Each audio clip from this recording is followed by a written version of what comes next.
ಜಮೀರ್ ಅಹಮದ್ ಖಾನ್ ಅವರನ್ನ ಸಂಪುಟಕ್ಕೆ ಸೇರಿಸ್ಕೊಳ್ತೀರಾ? ಮೊನ್ನೆ ನೀವಿಬ್ರು ಭೇಟಿಯಾದಾಗ ರಾಜಿ ಸಂಧಾನಗಳಾಯ್ತು ಅನ್ನೋ ಮಾತಿತ್ತು. ಸೊ ಅವ್ರಿಗೆ ಸಂಪುಟದಲ್ಲಿ ಅವಕಾಶ ಇದೆಯಾ ಇಲ್ವಾ? ನನಗೆ ಅದ್ರ ಜವಾಬ್ದಾರಿ ಇಲ್ಲ. ಬಟ್ ನಿಮಗೊಂದು ಮಾಹಿತಿ ಇರುತ್ತಲ್ಲ.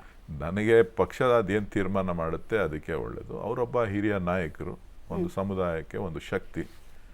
ಸೊ ಹಾಗಾಗಿ ಅವ್ರು ಇರಬೇಕು ಅಂತಕ್ಕಂಥ ಇಚ್ಛೆ ಸಾಕಷ್ಟು ಜನರದಿದೆ. ಸೊ ಬಹುಶಃ ಅವರು ಕೂಡ ಇದ್ದರೆ ಪಕ್ಷ ಬಲವಾಗಿರ್ತದೆ. ಬಟ್ ನೀವು ಡಿ ಕೆ ಶಿವಕುಮಾರ್ ಅವರು ಸಿದ್ದರಾಮಯ್ಯ ನಡುವೆ 2.5 ವರ್ಷ ಆದ ತಕ್ಷಣ ಒಂಚೂರು ಗ್ಯಾಪ್ ಅಪ್ ಆಗಿತ್ತು ಅಂತ ಹೇಳ್ತಾರೆ. ಅದನ್ನು ನೀವೇ ಪ್ಯಾಚಪ್ ಮಾಡುವಂಥ ಕೆಲಸ ಮಾಡಿದ್ರಿ ಅಂತೇಳಿ, ಹೌದಾ? ಇಲ್ಲ, ಆ ಥರ ಏನಿಲ್ಲ. ನಾನು ಕೂಡ ಮಾನ್ಯ ಸಿದ್ದರಾಮಯ್ಯನವ್ರನ್ನ ಮಾಜಿ ಮುಖ್ಯಮಂತ್ರಿಗಳಿಗೆ ಅವ್ರು ನಮ್ಮ ನಾಯಕರೇ. ಯಾವತ್ತಿದ್ರೂ ಕೂಡ ನಾನು ಮಾಜಿ ಅಂತ ಹೇಳೋಕ್ಕೂ ಕೂಡ ನನಗೆ ಕಷ್ಟನೇನೆ ಅವ್ರನ್ನ. ಯಾಕಂತಂದರೆ ಭಾಳ ಹತ್ರದಿಂದ ನಮ್ಮನ್ನು ಭಾಳ ಚೆನ್ನಾಗಿ, ಎಸ್ಪೆಷಲಿ ನನ್ನ ವಿಚಾರದಲ್ಲಿ ಅವರೆಲ್ಲ ಹಂತದಲ್ಲೂ ಕೂಡ ಸಹಕಾರವನ್ನು ಕೊಟ್ಟಿದ್ದಾರೆ, ಗೌರವವನ್ನು ಕೊಟ್ಟಿದ್ದಾರೆ. ಹಾಗಾಗಿ ಅವ್ರ ಬಗ್ಗೆ ನಾನು ಹೆಚ್ಚಿಗೆ ಮಾತನಾಡಲಿಕ್ಕೆ ಹೋಗೋದಿಲ್ಲ. ಅವರ ನೇತೃತ್ವದಲ್ಲೇ ನಾವು ಮುಂದಿನ ದಿನಗಳಲ್ಲಿ ಪಕ್ಷವನ್ನು ಗ್ಯಾಪ್ ಅಪ್ ಆಗಿದ್ದೊಂದು ಸ್ವಲ್ಪ ಇತ್ತಾ? ಆ ಥರ ಏನಿಲ್ಲ, ಮುನಿಸ್ಕೊಂಡಿದ್ರು, ಇಲ್ಲ.